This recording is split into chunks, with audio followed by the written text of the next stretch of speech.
అంటే సార్ ఇప్పుడు ఎవరికైనా కానీ టెస్ట్ చేసిన వెంటనే ఇప్పుడు ఐటీ ఎంప్లాయీస్లో 100% వాళ్ళకు కూడా గ్రేడ్ 1 ఫ్యాటీ లివర్ అనేది కూడా ఉంటుందని కామన్గా చెప్పారు కదా. సో అంటే వాళ్ళ సిమ్టమ్స్ కానీ ఎలా అయినా గుర్తుపట్టాలంటే ఎట్లా సార్ అది? జనరల్గా ఫ్యాటీ లివర్లో గ్రేడ్ 1 నుంచి 4 వరకు ఉంటాయండి. ఏ గ్రేడ్లో కూడా అతనికి ఏ ప్రాబ్లం ఉండదు, ఏ కంప్లైంట్ ఉండదు. నేను అందుకే అన్నాను కదా, జనరల్ చెకప్లోనే దొరుకుతారు యాక్చువల్గా వీళ్ళంతా. ఓకే. కాకపోతే గ్రేడ్ 4 ఏంటంటే కొంచెం ఫ్యాట్ ఎక్కువ ఎక్యుములేట్ అవుతుంది. వాళ్ళకి ఏంటంటే లివర్ కొంచెం సైజు పెరుగుతుంది అనమాట. పెరిగినప్పుడు వేగ్గా అప్పుడప్పుడు రైట్ సైడ్ రిప్స్ కింద పెయిన్ వస్తుంది, వేగ్గా ఏదో హెవీగా ఉన్నట్టు. ఎందుకంటే లివర్ సైజ్ పెరిగింది కదా, బరువు పెరిగింది కాబట్టి. సో కొంచెం ఏదో వేగ్గా ఉంది. మనం ఏం చేస్తామంటే ఏదో ఎస్జిటీ ఉందో, లేకపోతే నిన్న బిర్యానీ తిన్నాం కాబట్టి ఈరోజు అరగలేదు, ఏదో సమ్ అన్ఈజీ ఉంటుంది తప్ప డైరెక్ట్గా ఫ్యాటీ లివరు సిగ్నిఫికెంట్ పెయిన్ జరగడం కుదరదు. సిగ్నిఫికెంట్గా ఒక పేషెంట్కి ఫ్యాటీ లివర్లో పెయిన్ వచ్చిందంటే అర్థము వేరే ఏదో ప్రాబ్లం ఉన్నట్టు లెక్క. అప్పుడు ఏం చేస్తామంటే మనం స్కాన్స్ అవన్నీ చేసి ఆ ప్రాబ్లమ్స్ ఏమీ లేవని క్లియర్ చేసి ఆ పెయిన్ని ఫ్యాటీ లివర్కి పెడతాము. అంటే ఇట్స్ ఎక్స్క్లూజన్ అనమాట. ఫ్యాటీ లివర్లో పెయిన్ రావడం జరగదు. వేగ్ డిస్కంఫర్ట్, పెయిన్ కింద కాదు యాక్చువల్లీ, ఇట్స్ వేగ్ డిస్కంఫర్ట్, ఏదో తెలియని బాధ ఏదో ఉంది. ఎందుకంటే బరువు పెరిగింది కదా, ఏదో తెలియని బాధ. అంతకుమించి ఫ్యాటీ లివర్లో ఏముండదు. అందుకే ఎవరైనా వచ్చి ఫ్యాటీ లివర్ రిపోర్ట్ చూపించి నాకు ఇబ్బంది ఉందంటే అసలు మీరు ఎందుకు వెళ్ళారు అని అడుగుతా. ఫస్ట్ క్వశ్చన్ ఏంటంటే మీరు హాస్పిటల్కి ఎందుకు స్కాన్ చేయించుకున్నారో అని అడుగుతాం మనం. వేరే కంప్లైంట్ వల్ల ఇది కనిపించింది అంతే. సో ఫ్యాటీ లివర్లో ఇష్యూస్ ఏముండదు, అంటే కంప్లైంట్ ఏముండదు. మామూలుగా హార్ట్ అటాక్ అనేటప్పటికి పెయిన్ రావడం అట్లాంటివి మనం అబ్జర్వ్ చేస్తాం. ఫ్యాటీ లివర్లో అట్లాంటి అక్కడ ఏముండదు. ఫ్యాటీ లివర్ అంటే యాక్చువల్గా లివర్లో మనకి 1.5 grams కిలోస్ లివర్ ఉంటుందండి. ఒక 20% 10% ఏరియాలో ఫ్యాట్ అక్యుములేట్ అవుతుంది. దాన్నే మనం ఫ్యాటీ లివర్ అంటాం. మిగతా లివర్లో ఏం ప్రాబ్లం లేదు కదా, కంప్లైంట్ ఎందుకు వస్తుంది, రాదు కదా. సో ఇప్పుడు మీకు హార్ట్ పెయిన్ కూడా, ఒక పేషెంట్కి హార్ట్ పెయిన్ రావాలంటే బ్లడ్ సర్క్యులేషన్ అట్లీస్ట్ 80% బ్లాక్ అవ్వాలి. మరి 80% ముందు బ్లాక్ అయితే బ్లాక్ కాదా? బ్లాకే కదా. సో కంప్లైంట్ వచ్చింది అంటే అర్థం ఏంటంటే మీకు 80% బ్లాక్ అయినట్టే. ఇందులో కూడా అంతే, కంప్లైంట్ వచ్చిందంటే అర్థం మీరు గ్రేడ్ 4లో ఉన్నట్టే. ఓకే. అంతే తప్పించి గ్రేడ్ 1 ఫ్యాటీ లివర్ రాదు. ఇప్పుడు వాళ్ళు చేసిన టెస్ట్ కూడా గ్రేడ్ 1 ఫ్యాటీ లివర్ వేసారు. ఓకే. పాపం వాళ్ళని ఇబ్బంది పెట్టి 84% చేశారు, కానీ వాళ్ళందరూ గ్రేడ్ 1 అండి. 84 అనేటప్పుడు వామ్మో, ఏ సాఫ్ట్వేర్ ఇంజనీరింగ్ చూసినా నీకు ఫ్యాటీ లివర్ ఉందని డైరెక్ట్ సార్ మీరు గూగుల్లో కొట్టండి, ఫ్యాటీ లివర్కి కాంప్లికేషన్ ఏమనగానే క్యాన్సర్ అని చూపించేస్తుంది. ఎందుకంటే ఫ్యాటీ లివర్ తర్వాత fibrosis, cirrhosis, cancer, liver failure ఇవే వస్తాయి అనమాట. సో ఫ్యాటీ లివర్ క్యాన్సర్ అనగానే క్యాచ్ వర్డ్. పాపం వాళ్ళు ఏం చేస్తారంటే ప్రతి ఫ్యాటీ లివర్ రిపోర్ట్ అతను చాలా టెన్షన్ పడతాడు. ఇంకా ఎట్లా అంటే క్యాన్సర్ వచ్చినట్టే ఫీల్ అయిపోతాడు. ఫ్యాటీ లివర్కి అసలు సంబంధమే లేదు. మీకు పొట్టలో ఫ్యాట్ బెల్లీ వచ్చింది అనుకోండి, దాన్ని ఫీల్ అవుతామా మనము? అవ్వం కదా. కొంచెం చబ్బీ చీక్స్ వచ్చాయి అనుకోండి, మనం ఫీల్ అవుతామా? అవ్వం కదా. ఫ్యాటీ లివర్ కూడా అలాగే. కంగారు పడాల్సిన అవసరం లేదు, కానీ మీ హ్యాబిట్స్ని కంటిన్యూ చేసుకుంటూ వెళితే fatty liver can leads to cirrhosis. Okay. Cirrhosis, hepatic failure, transplant, cancer ఇంకా అన్నీ వస్తాయి. భయపడాల్సిన అవసరం లేదు, జాగ్రత్త పడాలి అంతే. అక్కడ ఈ జాగ్రత్త అనేది దాంతోనే ప్రాబ్లం అనమాట. ఫ్యాటీ లివర్ చూడంగానే అసలు పాపం కొంతమంది చూస్తామని అంటే మేబీ క్యాచీ వర్డ్స్ని పట్టుకుంటారేమో అనిపిస్తుంది, పాపం అనిపిస్తుంది నిజంగా చెప్పాలంటే. ఆ క్యాచీ వర్డ్స్ని పట్టుకొని వెళ్ళిపోతారు. ఫ్యాటీ లివర్ గ్రేడ్ 3 వరకు మనం ఏం చేయాల్సిన అవసరం లేదు. కొంతమంది అడుగుతారు వచ్చి, సార్ ట్రీట్మెంట్ ఇవ్వండి, ఫ్యాటీ లివర్ తగ్గించేయాలంటే మనకి ఒబీసీ వచ్చాము, పొట్ట బెల్లీ ఫ్యాట్ పెరిగింది, ఏం చేస్తారు మీరు? ఫిజికల్ యాక్టివిటీ చేస్తారా? మెడిసిన్స్ వాడితే తగ్గుతుందా? నేను అదే చెప్తా, ఫ్యాటీ లివర్కి జస్ట్ హ్యాపీగా ఎక్సర్సైజ్ చేసుకోండి, ఫిజికల్ యాక్టివిటీ చేసుకోండి. దేనివల్ల వచ్చింది? లివర్ ఆయిలీ ఫుడ్ తినడం వల్ల. హ్యాపీగా ఆయిలీ ఫుడ్ లేకుండా కొంచెం కంప్లీట్గా ఆయిల్ లేకుండా తింటే డేంజర్. ఓకే. ఆయిల్ కూడా కావాలి, ఆయిలే కావాలి యాక్చువల్గా చెప్పాలంటే ఒక లిమిట్ వరకు. హ్యాపీ కొత్తగా ఆయిల్ యాడ్ చేయకుండా, ఫ్రై ఐటమ్ కాకుండా కర్రీలో హ్యాపీగా తినొచ్చు. అది కూడా లేకపోతే మన బాడీ పనిచేయదు యాక్చువల్గా. మన బాడీలో ప్రతి పార్ట్కి ఆయిల్ కావాలి. ఆయిల్ లేకుండా మిషన్ పనిచేయదు, మన బాడీ కూడా పనిచేయదు. సార్ ఫుడ్ గురించి ఒక టాపిక్ వచ్చింది కాబట్టి, సో రీసెంట్గా ఒక రీలో అండ్ కొన్ని చూశాను, సో దాని గురించి మీరు చెప్తే బాగుంటుందని. అదేంటంటే ఆవకాయ పచ్చడి. సో దానివల్ల కూడా లివర్ ఇష్యూస్ కానీ కిడ్నీ ఇష్యూస్ అన్నీ రావడం అనేది కూడా జరుగుతాయి అని చెప్పేసి కూడా అంటూ ఉన్నారు. ఏంటంటే ఈ ఊరగాయల వల్ల కానీ పికిల్స్ ఏంటి సార్, అది నిజమేనా? జనరల్గా అండి ఒక ఫుడ్ ఐటమ్ వల్ల రెగ్యులర్గా తీసుకుంటేనే ప్రాబ్లం అవుతుంది. ఇప్పుడు మాకు టెక్స్ట్ బుక్స్లో ఎలా ఉంటుందంటే థైరాయిడ్, హైపోథైరాయిడిజం రావడానికి క్యాబేజీ, క్యాలీఫ్లవర్ తీసుకుంటే మీకు థైరాయిడ్ లెవెల్స్ డౌన్ అవుతాయని మాకు క్వశ్చన్ ఉంటుంది. ఎవరికి వస్తుంది ఇది ప్రాబ్లం ఏంటంటే క్యాబేజీ క్యాలీఫ్లవర్ అనేది రోజు ఫుడ్ వాళ్ళకి, బికాజ్ ఆ ఏరియాలో వాళ్ళకి ఇంకేం దొరకవు. రోజు వాళ్ళకి క్యాబేజీ క్యాలీఫ్లవర్ ఉండాల్సిందే. నార్త్ ఇండియా వాళ్ళకి చపాతీ ఎలా ఉంటుందో ఉండాల్సిందే, ఎందుకంటే వాళ్ళకి ఆ ఫుడ్ వేరే ఫుడ్ లేదు. సో వాళ్ళకి మనం టెస్ట్ చేసినప్పుడు థైరాయిడ్ లెవెల్స్ డౌన్ అవుతాయి. మనకి ఇప్పుడు సపోజ్ ఇండియన్ సెటప్లోనో లేకపోతే ఏషియన్ కంట్రీస్లోనో మనం నెలకు ఒకసారి క్యాబేజీ క్యాలీఫ్లవర్ తింటే చాలా గొప్ప. ఇంకొకటి ఏంటంటే కొన్ని ఫుడ్స్ ఉంటుంది, ఇప్పుడు మనకి టమాటాలు తింటే స్టోన్స్ వస్తాయి, టమాటాలు తినదని చెప్తారు. మనం ఒక్కసారి ఆలోచిస్తే మనం నెలకొక మేబీ ఒక పావు కిలో టమాటా తింటామేమో జనరల్గా పర్ హెడ్. లేదు టమాటా తింటే కిడ్నీ స్టోన్స్ వస్తే టమాటా తినొద్దని చెప్తారు. టమాటా తింటే మీరు antioxidants, anti cancer agent. Cabbage cauliflower అనేది anti cancer agent, antioxidants, healing power చాలా ఫాస్ట్ ఉంటుంది. మీరు ఒక ఫుడ్తో ఒక డిసీజ్ని డిసైడ్ చేయడానికి లేదు యాక్చువల్గా. రెగ్యులర్గా తీసుకోవడం అనేది రాంగ్. ఇప్పుడు మీరు పిక్కిల్ ఇది తీసుకున్నారనుకోండి, మన ఇండియన్ సెటప్లో పిక్కిల్తో తింటేనే వీఆర్ ఫీలింగ్ లైక్ హ్యాపీ. మీరు పిక్కిల్ని ఒక కాంబినేషన్లో తీసుకుంటే లేక పప్పుతో ఆయిల్తో ఒక కాంబినేషన్లో తింటేనే we will be feeling happy. అట్లాగని రోజు తీసుకుంటే గ్యాస్ట్రిక్ ఇట్స్ వెరీ డేంజర్ యాక్చువల్గా రోజు అనేది.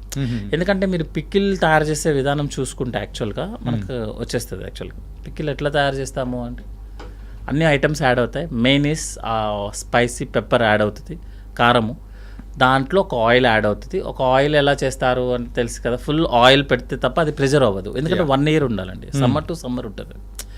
సో అది కూడా ఏంటంటే మొత్తం నింపాలి, ఆ ముక్క అంతా లోపల అయ్యేదాకా అది ఊరాలి అని చెప్తారు యాక్చువల్గా. అది ఉంటే తప్ప ఆ టేస్ట్ రాదు. అంటే మీకు ఆ కంప్లీట్ ఆయిల్లో, అది కూడా 1 year oil without any sterilization, మీరు జాడీ లాంటి దాంట్లో పెడతారు. మీరు ఆయిల్ని వన్ ఇయర్ పాటు అలాగే ఉంచి విత్ ఫుడ్ మెటీరియల్స్తో ఉంచినప్పుడు ఎంత రియాక్షన్ ఉంటుంది. బట్ ఏంటంటే ఒక టేస్ట్ కోసమో ఒక ఫీలింగ్ కోసమో కొంతమంది అది లేకపోతే అవ్వదు. అట్లాగనే అదేదో సర్వరోగ నివారణి లాగో లేకపోతే అది తింటే ప్రాబ్లం లేదు యాక్చువల్గా. కానీ అప్పుడప్పుడు ఎప్పుడైనా if you are not feeling well, మనం తింటే మనకు బాగుంటుంది అని చెప్పారు. ఇప్పుడు నేను ఉన్నాను అనుకోండి, నాకు వీక్లీ వన్స్ ఆ పిక్కిలు పప్పు కలపకపోతే I will not feeling happy. ఎందుకంటే అదే కదా ఫస్ట్ నుంచి మనం అదే కదా, అదే సినిమాలో చూపించినట్టు ఒక్కసారి నాలిక మీద పచ్చడి తగిలితేనే అదో ఆనందం. అంతేనే మనము ఎక్కడి నుంచి స్టార్ట్ అయ్యాము. ఎందుకంటే మీరు ఇప్పుడు ఉంటే విలేజ్ బ్యాక్గ్రౌండ్లో వచ్చిన ఏ మూవీస్ కూడా ఫ్లాప్ అవ్వవు జనరల్గా. అట్లీస్ట్ ఓటీటీలోనే హిట్ అవుతాయి, బికాజ్ అందరము అక్కడి నుంచి వచ్చిన వాళ్ళు. ఎక్కడి నుంచి వచ్చినా ఫైనల్గా మనం ఎంత సిటీ బ్యాచ్ అయినా సరే విలేజ్ బ్యాక్గ్రౌండ్ అనేది మనకు అది టచ్ అవ్వగానే విల్ ఫీల్ లైక్ మనం బాగున్నాం అన్న ఫీలింగ్ వస్తుంది. మనం ఫుడ్ ఐటమ్స్ కూడా అక్కడి నుంచి వచ్చినాయి కదా. మీరు ఎన్ని పిజ్జాలు బర్గర్లు తిన్నా, అంత డిఫరెంట్ డైట్లు మీరు ఫాలో అయినా ఒక్కసారి అది పడితేనే విల్ ఫీల్ లైక్ హ్యాపీ. దానికోసం తప్ప ఆ ఫుడ్ వల్ల ఎక్కువ తీసుకుంటే ఎస్డిటీ రావటం, ఎందుకంటే ఆయిల్ ఫుడ్ కాబట్టి.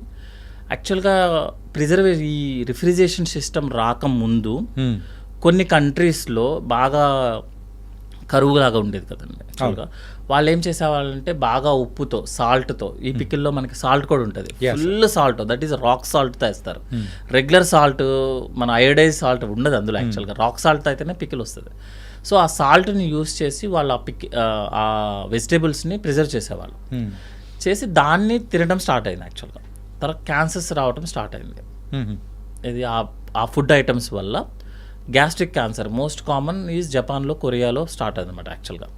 సో ప్రిజర్వేటివ్ ఫుడ్ తినడం వల్ల మనకి ఇంటెస్టైనల్ క్యాన్సర్స్ రావడం ఎక్కువ. ఇప్పుడు మనకి when compare to north India, south ఇండియాలో క్యాన్సర్స్ ఎక్కువ ఉంటాయి, ఇంటెస్టైనల్ క్యాన్సర్స్. ఇది సౌత్ ఇండియాలో ఎక్కువ? సౌత్ ఇండియాలో క్యాన్సర్స్ ఎక్కువ. ఇంటెస్టైనల్ క్యాన్సర్, క్యాన్సర్ అంటే ఒకటి సేమ్ వర్డ్స్ ఉంది, ఇంటెస్టైనల్ క్యాన్సర్స్ అనమాట.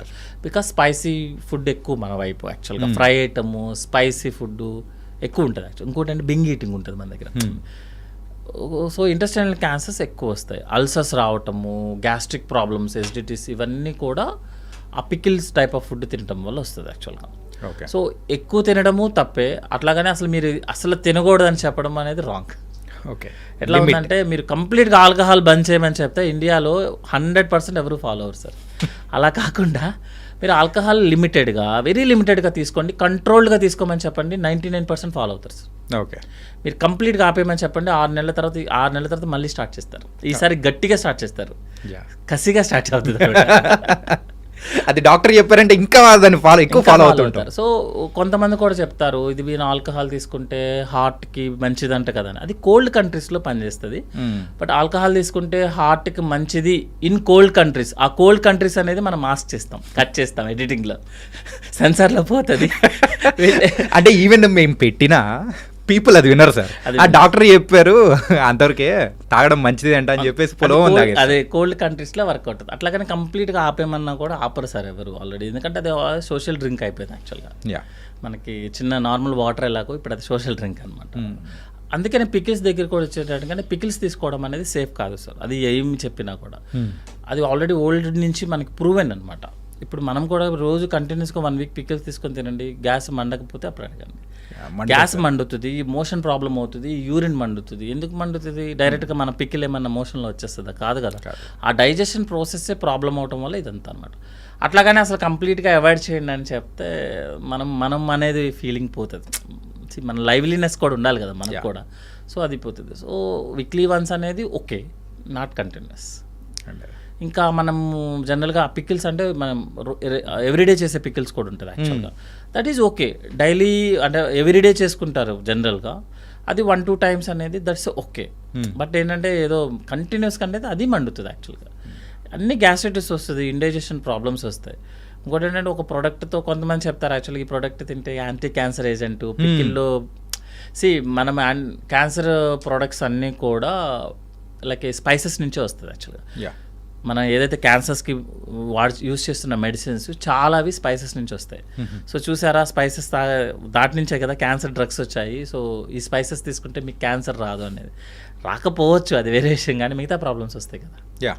మీరు పికిల్స్తో పాటు మీరేమీ డైరెక్ట్గా ఆ పికిల్ ముక్కే తిన్నారు కదా, దాంతోపాటు ఆయిల్ ఉంటుంది, పెప్పర్ ఉంటుంది, అన్నీ ఉంటుంది. నెక్స్ట్ సాల్ట్ ఉంటుంది, హై సోడియం ఉంటుంది. ఇప్పుడు ఉన్న లేటెస్ట్ గైడ్లైన్స్ ఏంటంటే sugar, easily available sugar and high sodium is a more danger than anything, even alcohol also. Alcohol smoking కన్నా మనకి sugar, sodium is a more danger అనమాట. ఓకే, అవన్నీ add అవుతాయి కాబట్టి పికిల్ అనేది అవాయిడ్ చేయడం అనేది సేఫ్. ఓకే, గుర్తుపెట్టుకోండి. ఎప్పుడో ఒకసారి అయితే ఓకే, కానీ రెగ్యులర్గా అయితే ఓకే సార్, నో ప్రాబ్లం. ఎప్పుడో ఒకసారి ఈవెన్ స్మోకింగ్ ఆల్సో ఓకే, ఎందుకంటే లైవ్లీనెస్ కోసం. కాకపోతే ఏంటంటే కంటిన్యూస్ చేయడం అనేది రాంగ్. ఎందుకంటే ఆ రెండు మనకి ఆల్రెడీ మన సొసైటీలో వచ్చేసాయి అన్నీ. ఇంకా మనం ఏమి మెయిల్ ఫీమేల్ ఏం డిఫరెన్స్ లేదు. ఇప్పుడు ఎందుకు ఉన్నదాన్ని అడ్జస్ట్ చేసుకుందాం. ఉన్నటిల్లో బ్యాడ్ హ్యాబిట్ కాకుండా దాన్ని గుడ్ హ్యాబిట్ కింద మార్చుకుందాం. అంటే అమౌంట్ తగ్గిస్తే గుడ్ హ్యాబిట్ అవ్వచ్చు మేబీ. అంటే సార్ ఓవర్గా స్ట్రెస్గా ఫీల్ అయిపోయామంటే సో దానివల్ల ఈ గ్యాస్ట్రిక్ ప్రాబ్లం అనేది కూడా ఎక్కువ అవుతుంటుందని చెప్పేసి కొంతమందిలో నేను విన్నాను. So is it true? Sir ఇప్పుడున్న దాంట్లో ఒక యాడ్ ఉంటుంది యాక్చువల్గా, సకల రోగ నివారణ జిందా తెలిసి మాతలాగా. సకల రోగాలకి ప్రాబ్లం స్ట్రెస్. మీరు యూ నేమ్ ద ఒక ప్రాబ్లం వచ్చిందని చెప్పండి, బ్యాక్గ్రౌండ్లో స్ట్రెస్ ఉంటుంది యాక్చువల్గా. కొన్ని డిసీజెస్ వదిలేసేయండి, అవి జెనెటికల్లీ ఇంప్రింట్ అయ్యి వచ్చేస్తాయి. మిగతా ఏ ప్రాబ్లం చూసినా కూడా స్ట్రెస్. ఎందుకంటే స్ట్రెస్తో పాటు మనం ఫుడ్ హ్యాబిట్స్ మారిపోతాయి, మన లైఫ్ స్టైల్ మారిపోతుంది, ఫిజికల్ యాక్టివిటీ ఉండదు. ఇవన్నీ స్ట్రెస్లో మనకు ఒక ప్యాకేజ్ లాగా వస్తాయి అన్నమాట యాక్చువల్గా.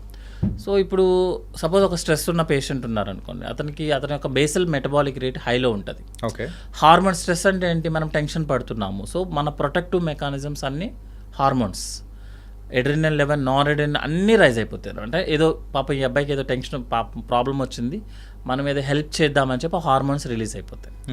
హార్మోన్స్ రిలీజ్ అవ్వగానే మనకి జ్యూసెస్ యాక్టివేట్ అయిపోతాయి.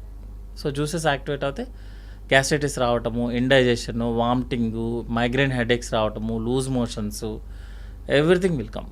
కొంతమందికి కాన్స్టిపేషన్, అసలు మోషన్కి వెళ్ళరు, ఎందుకంటే అతనికి ఫిజికల్ యాక్టివిటీ ఉండదు, టైంకి ఫుడ్ తీసుకోడు. స్ట్రెస్ అనేది ప్యాకేజ్ సార్, అది అన్నీ వస్తాయి, కలిపి వస్తుంది యాక్చువల్గా.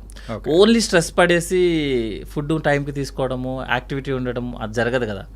స్ట్రెస్ అంటే మీకు అన్నీ ఉంటాయి, మిగతా కూడా ఉంటాయి. వాటి వల్ల ఎసిడిటీ రావటము, ఇండైజెషన్, లూజ్ మోషన్స్ అనేది కామన్. ఓకే, మనం దాన్ని ఐబిఎస్ అంటామన్నమాట, ఇరిటబుల్ బవల్. మీ మైండ్ బాగా యాక్టివ్గా ఉందనుకోండి, అంటే పనికి మాలిన పని మీద యాక్టివ్గా ఉందనుకోండి సార్, మీ బవల్ బాగా యాక్టివ్లో ఉంటుంది. అంటే బవల్ బాగా యాక్టివ్ ఉందంటే పైనుంచి ఏమో gastric problems, bloating, belchings, vomitings, nausea, lower part నుంచి ఏమో లూజ్ మోషన్స్, కాన్స్టిపేషన్, పెద్ద బాత్రూమ్కి పరిగెత్తడము అన్నీ ఉంటాయి అన్నమాట. సో మైండ్ బాగా యాక్టివ్గా పెడితే బవల్ బాగా యాక్టివ్గా ఉంటుంది. మజిల్ బాగా యాక్టివ్ అంటే లైక్ ఫిజికల్ యాక్టివిటీ బాగా చేస్తే బవల్ రోజుకి ఒకసారి మాత్రమే యాక్టివ్ అవుతుంది అనమాట, అంటే మోషన్ పాస్. సో మన మజిల్ బాగా యాక్టివ్గా ఉంటే you will be feel happy, very హ్యాపీగా ఉంటుంది. ఓకే. బ్రెయిన్ యాక్టివ్లో ఉంచితే కష్టం. అంటే బ్రెయిన్ యాక్టివ్ అంటే పనికొచ్చే పనుల మీద, పనికి మాలిన పనుల మీద కాదు. ఈ స్ట్రెస్ అనేది ఇంత అంటే మన కంప్లీట్ బాడీ మీద ఇంత ప్రెషర్ చూపిస్తుందని మాత్రం అనుకోలేదు సార్. సార్ ఇప్పుడు మీరు ఆల్కహాల్ తీసుకున్నారనుకోండి, అది డైజెషన్ లివర్ మీద పడుతుంది. యా. సో లివర్ ఫెయిల్యూర్ అవటము, ఫ్యాటీ లివర్ రావటం. మీరు స్మోక్ చేశారనుకోండి, లంగ్ మీద మ్యాక్సిమం అయితే బ్లడ్ సర్క్యులేషన్ మీద పడుతుంది. మీరు స్ట్రెస్ తీసుకున్నారనుకోండి, brain master of our body, all సిస్టమ్స్ని డిస్రెగ్యులేట్ చేస్తుంది. ఇది లోకల్ యాక్షన్ కాదు, international action, pan India film ఇది స్ట్రెస్ అనేది. ఓకే. సో మేము బ్రెయిన్ కదా అది, స్ట్రెస్ అనేది బ్రెయిన్ సార్. సో మొత్తం యాక్టివ్లోకి వెళ్ళిపోతుంది అన్నీ. ఇదే టైంలో ఏం చేస్తుందంటే మజిల్ని యాక్టివ్ తగ్గించేస్తుంది. మీ మజిల్ యాక్టివిటీ ఉండదు, ఎక్సర్సైజ్ చేయరు, మీరు స్ట్రెస్లో ఉంటారు, ఫుడ్ తీసుకోరు, ఇంకొకటి స్ట్రెస్లో ఉంటారు, అన్ని ఆల్కహాల్, స్మోకింగ్, డ్రగ్స్ అన్నీ తీసుకుంటారు, ఎన్ని ఎక్కువైపోతుంటాయి. అది అవాయిడ్ చేయడానికి ఎక్కువైపోతుంది. ఎందుకంటే నేను టెన్షన్లో ఉన్నా మందు తాగుతా, హ్యాపీగా ఉన్నా మందు తాగుతా. సో ఇవన్నీ ప్యాకేజ్, ఎక్స్ట్రా ప్యాకేజ్ అనమాట. సో మీరు ఆల్కహాల్ తీసుకుంటే లివర్ ప్రాబ్లం, స్మోకింగ్ తీసుకుంటే lung problem, or blood circulation problem, stroke problem. Stress తీసుకున్నారనుకోండి మొత్తం బాడీ మొత్తం ప్రాబ్లం, మొత్తం షెడ్కి వెళ్ళిపోవాలి, మొత్తం షెడ్కి వెళ్ళాల్సిందే. మళ్ళీ అది ఇవి ఏం చేస్తారంటే ఎందుకు ఇన్ని టెన్షన్స్ వస్తాయి. ఒక పేషెంట్ ఎవరైనా సరే ఒక డాక్టర్ ప్రిస్క్రిప్షన్ కన్నా ఎక్స్ట్రా ప్రిస్క్రిప్షన్తో వచ్చాడు మన దగ్గరికి అంటే బ్యాక్గ్రౌండ్లో స్ట్రెస్ ఉంటుంది. ఓకే. రిపోర్ట్స్ చూడండి, అన్ని బ్లడ్ రిపోర్ట్స్, యూరిన్, అన్ని స్కానింగ్స్ అన్నీ నార్మల్ ఉంటాయి, కానీ పేషెంట్కి చాలా ప్రాబ్లమ్స్ ఉంటాయి. చాలా ప్రాబ్లమ్స్ అంటే అతను వేగ్ ప్రాబ్లమ్స్ చెప్తాడు అనమాట. లైక్ ఇండైజెషన్ ఉంది సార్, మోషన్ రెగ్యులర్గా వెళ్ళాలి, కొంచెం తిన్నా మోషన్కి వెళ్ళాల్సి వస్తుంది సార్, సోషల్లో కలవలేకపోతున్నాను. ఇవన్నీ చూడంగానే మొత్తం ఒక ఫైల్ తీస్తారనమాట. హైదరాబాద్లో ఉన్న గ్యాస్ట్రో హాస్పిటల్స్ అన్నీ ఉంటాయి అందులో. పెద్ద పెద్ద సార్లు అన్నీ ఉందరంటారు పాపం, అన్ని ఎండోస్కో అన్నీ చేయించుకుంటారు, మనం ఏం అడిగితే చేయించుకుంటారు అనమాట. కానీ అసలు యాక్చువల్ పాపం బ్యాక్గ్రౌండ్ ఏంటంటే ఆ స్ట్రెస్. కానీ అక్కడ మా రిపోర్ట్స్లో మాత్రం ఏముండదు కదా. ఏముండదు సార్, స్ట్రెస్ అనేది it's activity. Okay. It's current టైప్లో అనమాట. ఎక్కడ చూపిస్తాం, ఓన్లీ లైట్ మాత్రమే కనిపిస్తుంది, కరెంట్ కనిపిస్తుంది కదా. మైండ్లో ఉంటుంది. అతనితో పాటు 10 మంది అటెండర్స్ వస్తారు, వాళ్ళ ముందు ఓపెన్ అవ్వలేడు, తన ప్రాబ్లమ్స్ ఎవరికి చెప్పలేడు. యాక్చువల్గా చెప్పాల్సిందేమో సైకియాట్రిస్ట్ దగ్గరికి. మనం ఏం చేస్తామంటే సైకియాట్రిస్ట్ అనగానే కొంచెం వేరేగా ఆలోచిస్తాము, సినిమాలలాగా జోక్స్ వేసుకోవడం అట్లా ఉంటుంది. సో ఇప్పుడు లేటెస్ట్గా అంతా స్ట్రెస్సే సార్. ఓకే. ఎక్కువ స్ట్రెస్, ఊరికే బాడీని స్ట్రెయిన్ చేయడము, మన ఏజ్కి తగ్గట్టు బిహేవ్ చేయము మనం జిమ్స్లోనూ వాటిల్లో. దీనివల్లే మెయిన్ ఇష్యూ. అది కంప్లీట్ గట్ హెల్త్ మీద ఇంపాక్ట్ పడుతుంది. అంతా గట్ హెల్త్ అండి. ఎందుకంటే జనరల్గా ఇప్పుడు అందరూ గట్ హెల్త్ అనే నెక్స్ట్ ట్రెడిషన్ ఏంటంటే బ్రెయిన్ తర్వాత సెకండ్ బ్రెయిన్ లాంటిది గట్ అనమాట. మనకి మొత్తం న్యూరాన్స్, హార్మోన్స్ అన్నీ కూడా గట్ నుంచి రిలీజ్ అవుతాయి. ఓకే. సో గట్ని అనవసరంగా మనము ఇలాంటి స్ట్రెస్ లెవెల్స్తోనూ, పిచ్చి ఫుడ్ హ్యాబిట్స్తోనూ అన్నీ చేయడం వల్ల గట్ని ఇబ్బంది పెడుతున్నాం. కాబట్టి ఇప్పుడు గట్ హెల్త్ ప్రోగ్రామ్ అని ఇప్పుడు లేటెస్ట్ ఈ ఇయర్ మొత్తం ఆల్మోస్ట్ ఈ డెకేడ్ అంతా గట్ హెల్త్ మీదే ఉంటుంది. ఓకే. సో ఏదైనా సోషల్ అవేర్నెస్ ప్రోగ్రామ్సే కదా. సో గట్ హెల్త్ అనేది ఇంపార్టెంట్. ఆఫ్టర్ బ్రెయిన్ తర్వాత gut health. Okay sir, gut health గురించి మనం మాట్లాడుతున్నాం కాబట్టి రీసెంట్ టైమ్స్లో డైట్ అనేది కూడా ఫాలో అవ్వడం అనేది కూడా చాలామంది స్టార్ట్ చేశారు. అండ్ ముందు ట్రెడిషన్ ఉంది, కాకపోతే ఈ మధ్యకాలంలో ఆ ట్రెడిషన్ కూడా ఎక్కువ అయిపోతుంది. ఆ డైట్ అనేది చేస్తేనే మన బాడీ అనేది బాగుంటుందంటారా? కంపల్సరీ డైట్ అనేది కంపల్సరీ కాదనేది జస్ట్ అంటే మనం పక్కన యాడ్ చేసుకుంటాం అనమాట. ఇప్పుడు నేను ఆమె సర్జికల్ గ్యాస్ట్రోఎంటరాలజిస్ట్, ఒక సూపర్ స్పెషలైజేషన్ అయిపోయిన తర్వాత మిగతావి చిన్న డిగ్రీస్ ఒక 10 చేస్తాము. జస్ట్ అవి నేమ్ని యాడ్ చేస్తాయి, నాకేమి ఎక్స్ట్రా క్వాలిఫికేషన్స్ ఎక్స్ట్రా లాగా ఏమి ఉండదు అనమాట. అట్లాగే ఇవి డైట్ ఇవన్నీ ఏంటి అంటే మనము ఏదో ఒక డైట్ చేస్తేనే హెల్దీగా ఉంటాము, లేకపోతే మనం బిఎంఐ బాడీ మాస్ ఇండెక్స్ చూసుకొని మన వెయిట్కి హైట్కి కరెక్ట్గా మ్యాచ్ చేస్తేనే మనం బాగుంటాము. ఒక షుగర్ పేషెంట్ వస్తాడు, షుగర్ లెవెల్స్ని ఎంత స్ట్రిక్ట్గా మెయింటైన్ చేస్తాడంటే దట్ ఈస్ డేంజర్ యాక్చువల్లీ. మన బాడీ కదా ఇది. ఈరోజు మన temperature, cold hot temperature base చేసుకొని మన మూడ్ని బేస్ చేసుకొని కూడా అది మార్చుకోవాల్సి వస్తుంది. సో ఈరోజు మనం వర్క్ చేసాము, ఇంట్లో ఏదైనా ప్రాబ్లం ఉంది, కంప్లీట్లీ చేంజ్ అయిపోతూ ఉంటుంది. అతని షుగర్ ఏంటంటే 110 నార్మల్ అంటే 110కే తీసుకొస్తాడు అనమాట. తీసుకొచ్చి ఏం చేస్తాడంటే రోజు ఏముండదు, నీరసంగా ఉంటాడు, కానీ నా sugar levels normal sir normal అంటాడు. అంటే ఒక ఫాల్స్ ప్రెస్టేజ్ అనమాట. అట్లా మనం ఎప్పుడు కూడా, అందుకే మీరు ఒక షుగర్ లెవెల్, ఒక డైట్ గురించి చూసుకుంటే షుగర్ లెవెల్ నార్మల్ ఏంటంటే 70 to 110. ఓకే. వాడే అంత రేంజ్లో ఇచ్చాడు కదా, మీరు ఎలా మెయింటైన్ చేస్తారు స్ట్రిక్ట్గా? పేపర్ మీద రాసుకొస్తాడండి 110, 112, 100 అసలు ఎంత నేరోగా మార్జిన్లో చేస్తారు, అది సేఫ్ కాదు. ఓకే. ఇది ఎందుకంటే ఈ డైట్ కూడా అంతే, మనం ఒక స్ట్రిక్ట్గా మెయింటైన్ చేద్దామని ట్రై చేస్తామనుకోండి, మండే ఉన్నట్టు సండే ఉండము, అంతే కదా. Monday is a working day, hurry burry ఉంటుంది. Sunday is a very leisure day. మీరు ఒకే రోజు ఒకే పర్సన్, మగా నా హైట్, నా జీన్స్, నా బాడీ ఫ్యాట్, నా మజిల్ అంతా డిఫరెంట్. ఒక లేడీ ఉన్నారు, ఒక బాయ్ ఉంటారు, అతని jeans, environment, south Indian, north Indian అంతా డిఫరెంట్ కదా. లేదు అందరికీ ఒకటే డైట్, ఐదర్ కార్బ్స్ పెంచండి, ఒక అతనేమో వచ్చి అంటే I'm not commenting any one, జనరల్గా యాజ్ ఎ సర్జన్ కానీ యాజ్ ఎ ప్రొఫెషనల్స్ మేము ఫాలో అయ్యేది ఏంటి అంటే మీ యాక్టివిటీని బేస్ చేసుకొని వర్క్ చేయండి. ఓకే. మీ ఫుడ్ మీదంతా మీ యాక్టివిటీని బేస్ చేసుకొని ఒక స్ట్రిక్ట్గా మనం ఒకటి ఫాలో అయితే లైఫ్ లాంగ్ మనం చేయలేము ఆ పని. మీరు ఈరోజు కంప్లీట్గా కార్బోహైడ్రేట్ డైట్ తీసుకుంటారు, కంప్లీట్గా ప్రోటీన్ డైట్ తీసుకుంటారు, ఎన్ని రోజులు చేస్తాం మనం అట్లా? అది సాధ్యం అవ్వదు యాక్చువల్గా. అట్లా కాకుండా టైంకి తీసుకోండి. యాక్చువల్గా మీరు suppose morning breakfast, lunch, dinner టైంకి, suppose 7 to 8, 12 to 1, 6 to 7 or 7 to 8, whatever the comfortable మీ యొక్క యాక్టివిటీని బట్టి. కొంతమంది 9కి పడుకునే వాళ్ళు ఒక 2 hours ముందు తినమని చెప్తాం, కొంతమంది 12కి పడుకుంటారు, వాళ్ళు 9కి తింటే సరిపోతుంది. నైట్ డిన్నర్కి మనం తినే ఫుడ్కి ఒక 2 hours గ్యాప్ సరిపోతుంది. ఓకే. అట్లా కాకుండా ఒక రూల్ లాగా పెట్టుకొని ఏదో సిస్టంలో నుంచి ఎక్సెల్ షీట్ ఒకటి బయటికి తీసుకొచ్చి 100 grams ప్రోటీన్ అనగానే 4 జీడిపప్పులు, 2 కందిపప్పులు అనుకుంటూ ఒక కప్పు తీసుకొని వేయింగ్ మిషన్లో పెట్టి, నిజంగా అలా తిన్న అది మనమేమో రోబోస్ ఒక చిప్పులో పెట్టి 80% ఛార్జింగ్ అవ్వగానే స్టాప్ చేయమని చెప్పడానికి. మనం మారిపోతుంటాం సార్, ఎవ్రీడే మన ఏజ్ పెరుగుతుంటుంది, మన యాక్టివిటీ పెరుగుతుంటుంది.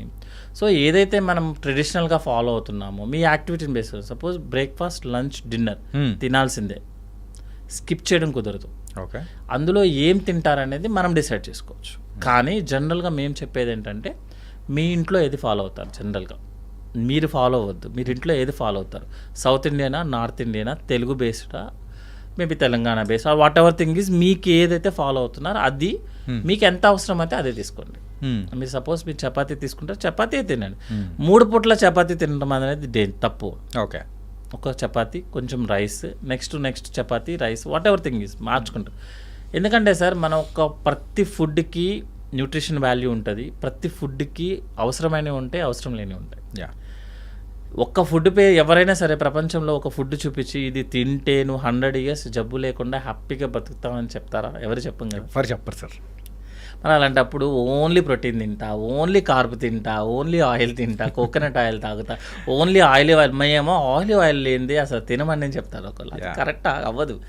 బెస్ట్ ఆయిల్ అనేది ఏది ఉండదు సార్. ఎప్పుడు కూడా ఏంటంటే ఆయిల్స్ అనేది వీక్లీ మార్చుకుంటూ వెళ్తాం, ఎందుకంటే ప్రతి ఆయిల్లో గుడ్ ఉంటుంది, బ్యాడ్ ఉంటుంది. సో ఈ ఇయర్ ఈ రోజు మనం గ్రౌండ్ నట్ తీసుకుంటాం, నెక్స్ట్ వీక్ ఆయిల్ తీసుకో, ఎక్కడికి వెళ్ళిపోం కదా. మనం అదంతా వదిలేసి ఏం చేస్తామంటే బాగా డీప్ ఫ్రై, ఊరికి ఎక్కువ థింక్ చేసుకోవటము, ఫాస్టింగ్ 16 hours ఫాస్టింగ్ ఉంటారు సార్. దాని పేరు very past name, intermediate fasting. Intermediate fasting sir, ఏంటి సార్ అది? Intermediate fasting sir. Actually diet అన్ని ఏంటి అంటే బ్యారియాట్రిక్ సర్జరీ చేసేటప్పుడు మేము ఒబీస్ సర్జరీ చేస్తాం కదా, ఒబీస్ సర్జరీలో ఒక రూల్ ఉంటుంది సార్. ఏంటి అంటే నేను ఇప్పుడు సపోజ్ ఒక 150 kgs ఉన్నాను సార్, నేను సర్జరీ చేస్తాను. సర్జరీ చేసిన తర్వాత ఏం చెయ్యను నేను. యాక్చువల్గా సర్జరీలో మీ స్టమక్ కెపాసిటీ 1 liter. ఓకే. అంటే మీరు 1 liter తినొచ్చు, అంటే 1 liter అంటే వాటర్లో కన్వర్ట్ చేస్తా. సో నేనేం చేస్తానంటే దాన్ని 100 mlకి మారుస్తాను. స్టమక్ని షేప్ మార్చేసి 100 mlకి, అంటే మీ కెపాసిటీని తగ్గిస్తాం. సో మీరు ఈ 100 mlలో హై షుగర్స్ తీసుకున్నా సేమ్ ఉంటారు మీరు. ఇప్పుడు సపోజ్ నేను 1 liter కెపాసిటీని 100 mlకి మార్చాను సార్. మీరు మంచిగా షుగర్కి మిల్క్ షేక్లు అవన్నీ తాగేశారు అనుకోండి, సేమే కదా, సేమ్ క్యాలరీస్ తీసుకున్నారు. నేను బ్యారియాట్రిక్ సర్జరీ ఫెయిల్. అందుకని ఏం చేస్తామంటే సర్జరీ చేసాక ముందు 6 months ట్రైనింగ్ ఉంటుంది అతనికి. అంటే అతను ఏం తీసుకోవాలి, ఏం తీసుకోకూడదు అనే తనకు ఒక ఐడియా రావాలి. తనగా ఒక 10% వెయిట్ లాస్ అవ్వాలి. ఓకే. అంటే తన విల్ పవర్ అనమాట. ఒబిసిటీ అనేది ఒక సైకాట్రీ ప్రాబ్లం యాక్చువల్గా. పాపం తనకేం సంబంధం లేదు, తనకు తినకపోతే ఆగలేడు యాక్చువల్గా. అందుకే నేను చేస్తాను, ఒబిసిటీ ఉన్న ప్రతి పేషెంట్ సైకాట్రీ కౌన్సిలింగ్కి వెళ్తాడు ఫస్ట్. వెళ్ళి తనకి ఏదైనా వేరే ఇష్యూస్ ఉన్నాయి అన్నీ చెక్ చేసుకోవాలి. ఓకే. చెక్ చేసుకున్న తర్వాత ఒక 6 months తనకు ఒక ట్రైనింగ్ పీరియడ్ ఉంటుంది యాక్చువల్గా. అంటే మనం ఒక డైట్ ఇచ్చి ఇది నువ్వు ఫాలో అవ్వాలని చెప్పాలి. చెప్పి ఒక యాక్టివిటీ ఇస్తాం, ఒక 30 minutes to 1 hour యాక్టివ్గా ఉండాలి. అంటే తనకి ఏంటంటే తన బాడీ మీద తన కంట్రోల్ వచ్చేస్తుంది. ఓకే, నేను ఇది తినొచ్చు, ఇది తినకూడదు. అతను ఓన్గా ఒక 10% kg వెయిట్ లాస్ అవ్వాలి, 10% వెయిట్ లాస్ అవ్వాలి. అంటే మోటివేట్ అవ్వాలి. అప్పుడు బ్యారెటిక్ చేస్తాము. లేకపోతే బ్యారెటిక్ నెక్స్ట్ రోజు మార్నింగ్ ఫెయిల్ అయిపోతుంది. మీరు చేసేసాను 100 ml, మీరు 1 లీటర్ తినకుండా హ్యాపీగా మిల్క్ షేక్లు తాగేశారనుకోండి, మిల్క్ షేక్లు షుగర్ సిరప్లు తాగేశారనుకోండి, గంటకి తినేశారనుకోండి సార్, గంటకి 100 ml చొప్పున తిన్నారనుకోండి, ఫెయిల్ కదా, సర్జరీ ఫెయిల్. దానికోసం క్రియేట్ చేసిన డైట్లు ఇవన్నీ యాక్చువల్గా. ఇంటర్మీడియట్ ఫాస్టింగ్ కానీ, కీటో డైట్లు కానీ, ప్రతి దాన్ని మనం జనరల్ పబ్లిక్కి వాడేస్తున్నాం. ఓకే. జనరల్ పబ్లిక్ ఏంటంటే ఎప్పుడైనా ఒక 6 monthsకో లేకపోతే ఏదైనా సర్జరీకి వెళ్ళడానికి ముందు కొంచెం వెయిట్ లాస్ అయితే రిజల్ట్స్ బాగున్నాయి అనుకోండి, that is okay. Life long ఈ సేమ్ డైట్లు యూస్ చేయడం కుదరదు sir. It's a very danger యాక్చువల్గా. ఎందుకంటే కీటో డైట్ వాడుతున్న చాలా మందికి కిడ్నీ ఇష్యూస్ వస్తున్నాయని ఆల్రెడీ తెలుసు, ఎవ్రీబడి ప్రూవెన్. నిజమా సార్? మీరు ప్రోటీన్ ఎక్కువ తీసుకున్నారు సార్, ప్రోటీన్ డైజెస్ట్ అవ్వాలి కదా, దాన్ని బై ప్రొడక్ట్ ఎవరు రిలీజ్ చేయాలి బయటికి? కిడ్నీ. సార్ మీరు కిడ్నీ 100 years కోసము ఇంత డయాలసిస్ చేయడం కోసమని మనకి క్రియేట్ అయింది. ఇంత ప్రోటీన్ని మీరు డైజెస్ట్ చేయమని కిడ్నీ మనకి బాడీ లోపలికి వచ్చింది. మీరు రోజు 60 grams ప్రోటీన్ ఇవ్వాల్సిన వాళ్ళు మీరు 200 grams ప్రోటీన్ రోజు ఇచ్చారనుకోండి, ఎన్ని రోజులు పనిచేస్తుందో చెప్పండి? హాఫ్ పడిపోతుంది కదా. సరే, సింపుల్ ఇస్ మిషన్. మీ ఇష్టం వచ్చినట్టు రోజు ఇచ్చేటప్పుడు మీరు వాటర్ కూడా, మీకు ఆల్రెడీ మన పెద్దవాళ్ళు చెప్తారు కదా, వాటర్ ఎంత పడితే అంత తాగకూడదని చెప్తారు. 3 to 4 liters is the correct. కొంతమంది ఏం చేస్తారంటే యుద్ధం చేసినట్టు వాటర్ బాటిల్ పట్టుకొని అదొక పాస్ట్ లాగా ఫటా తాగుతూనే ఉంటారు, యూరిన్కి వెళ్తూనే ఉంటారు. మీరు రోజుకి 3 liters చొప్పున ఫిల్టరేషన్ చేయడానికి మీ కిడ్నీ తయారు చేశారు, దేవుడు ఇచ్చాడు మనకి. ఓకే, దాన్ని మీరు రోజు 5 లీటర్లు పోసారనుకోండి, దాని వర్కింగ్ కెపాసిటీ తగ్గిపోతుంది. మిషన్ తగ్గిపోతుంది కదా సార్. ఎక్కువ రోజులు నడిస్తే కాలు అరిగిపోదా? సేమ్ కాన్సెప్ట్ కదా. మీరు ఎక్కువగా ఒక ప్రోడక్ట్ని పంపిస్తున్నారు, మన బాడీ ఎన్ని రోజులు డైజెస్ట్ చేస్తుంది, ఎన్ని రోజులు వాడుకుంటాం మనం దాన్ని. దానివల్ల ప్రాబ్లం. సో యాజ్ ఎ సర్జన్గా నా వైపు నుంచి యాజ్ ఎ ప్రాక్టీస్ మనము ఒకళ్ళు చెప్పిన దాన్నో లేకపోతే ఒక చోట ప్రూవ్ అవ్వచ్చు సార్, ఏముండదు, ఇది ప్రూవ్ అవటంలో తప్పేం లేదు యాక్చువల్గా. కీటో డైట్ తీసుకుంటే చాలా హెల్తీగా ఉంటుంది, ఇంటర్మీడియట్ ఫాస్టింగ్ తీసుకుంటే మీరు చాలా బాగుంటారు, మీ షుగర్స్ కంట్రోల్లో ఉంటాయి, ఇవి అన్నీ ప్రూవెన్ అవ్వచ్చు. కానీ డయాబెటీస్ అనేది షుగర్ వాల్యూ కాదు. ఓకే, మీకు షుగర్ వాల్యూ పెరిగితే డయాబెటీస్ ఈజ్ అన్కంట్రోల్డ్ అని, షుగర్ వాల్యూ తగ్గితే డయాబెటీస్ కంట్రోల్డ్ అని. కంట్రోల్డ్ అంటారు తప్ప తగ్గిందని ఎవరు చెప్పరు. కంట్రోల్లోకి వచ్చిందని. అవును సార్, ఒక్కసారి షుగర్ వచ్చిన వాళ్ళు కంట్రోల్లో ఉంది అని అంటారు తప్ప. షుగర్ అనేది ఒక వాల్యూ, డయాబెటీస్లో షుగర్ వాల్యూ అనేది వాల్యూ చూపిస్తుంది అంతే. కంట్రోల్డా అన్కంట్రోల్డా అంతే తప్పించి మీకు షుగర్ తగ్గిందా, షుగర్కి సంబంధించిన ఏదైనా సైడ్ ఎఫెక్ట్స్ అవుతున్నాయా లేదనేది చెప్పదు ఇప్పుడు. ఓకే, సో అంటే మనం అంత స్ట్రిక్ట్గా మెయింటైన్ చేయడం అనేది రాంగ్. మనం ప్రోగ్రామ్ కాదు సార్, టైం టేబుల్లో రాసుకొని 2 జీడిపప్పులు 2 బాదం పప్పులు ఒక గిన్నె ఒకటి తీసుకొని అదేదో చిన్న వెయింగ్ మిషన్స్ వచ్చాయి, దాని మీద పెట్టుకొని కరెక్ట్గా 90 grams రైస్ అట్లా అనేది, that is the danger. Okay, so నేనైతే సజెషన్ చేయమంటే మీరు టైంకి ఫుడ్ తినండి, బయట ఫుడ్ మ్యాక్సిమం అవాయిడ్ చేద్దాం. ఆయిల్ కూడా ఏంటంటే ఫ్రై ఐటము ఆయిలీ ఐటమ్ తగ్గించుకోవడము, టేస్ట్ కోసం కాకుండా తగ్గించుకోవడం, ఆయిలీ ఐటమ్స్ తగ్గించుకోవడము. సాల్ట్ కూడా ఏంటి అంటే ఎంతైతే అవసరం ఎక్స్ట్రా యాడెడ్ సాల్ట్ యాడ్ చేయకుండా, సాల్ట్ కూడా రోజుకి 2 grams సాల్ట్ లాగా. ఇప్పుడు సాల్టే మెయిన్ డేంజర్ అనమాట యాక్చువల్గా. అదే మీరు ఇందాక చెప్పారు, సోడియం అనేది కూడా, సోడియం ఎక్కువ ఉంటుంది. సో దాంతో ఎవ్రీ డే 30 minutes వాకింగ్. ఇప్పుడు ఏంటంటే అందరికీ ఇంటి పనులు తీసేశారు, 0 అయిపోయాయి ఇప్పుడు అందరికీ. మేమైతే 0 ఇంటి పనులు లేవు, బయట ఎండలో తిరగడం లేదు, యాక్టివిటీ లేదు. ఇప్పుడేదో బై మిస్టేక్ అదృష్టం కొద్ది గేటెడ్ కమ్యూనిటీస్ వచ్చి మనల్ని బతికిస్తున్నాయి, కానీ ఇండివిజువల్ హౌసెస్లో అయితే 0 యాక్టివిటీ. ఇంటికి వెళ్ళాం, ఏదో సినిమాలో చెప్పినట్టు ఇంట్లో తలదించితే ఇన్స్టిట్యూట్లో ఎత్తాలి, ఇన్స్టిట్యూట్లో తలదించితే ఇంట్లో ఎత్తాలి అన్నట్టు తగ్గిపోతుంది కదా. సో గేటెడ్ కమ్యూనిటీస్ వల్ల మనకి యాక్టివిటీ పెరుగుతుంది. So physical activity at least 30 to 45 minutes per day చేసుకొని, జిమ్ చేస్తారా, యోగా చేస్తారా, వాకింగ్ చేస్తారా, అది మన కంఫర్ట్స్, మనకున్న యాక్టివిటీ ప్రకారం చేసుకుంటూ ఉంటే యూ విల్ బీ హెల్దీ. ఒకవేళ ప్రాబ్లం వచ్చిందనుకోండి, హ్యాపీగా డాక్టర్స్ దగ్గరికి వెళ్ళండి, చూపించుకోండి, ట్రీట్మెంట్ తీసుకోండి, అయిపోయింది. And for more videos, please subscribe to iDream. Please subscribe to iDream. Please subscribe iDream. And please subscribe to iDream. For more videos, subscribe to iDream. please like, share and subscribe to the channel. Congratulations, iDream. Subscribe to iDream. Subscribe to iDream. So subscribe to iDream Media. IDream team అందరికి huge congratulations. Please subscribe iDream Media. Please subscribe to iDream. Subscribe iDream. Please subscribe to iDream. iDream అంటే నా కళల ఛానల్ను subscribe చేసుకున్న నోరు తిరుగుతలేదు, మీరైతే గంట గుర్తు కొట్టండి. For more such videos, please subscribe to iDream. Subscribe to iDream. Please subscribe to iDream. Please subscribe iDream Media. Please do subscribe to iDream. Please subscribe to iDream Media. For best entertainment and information please subscribe I dream. And don't forget to subscribe to iDream.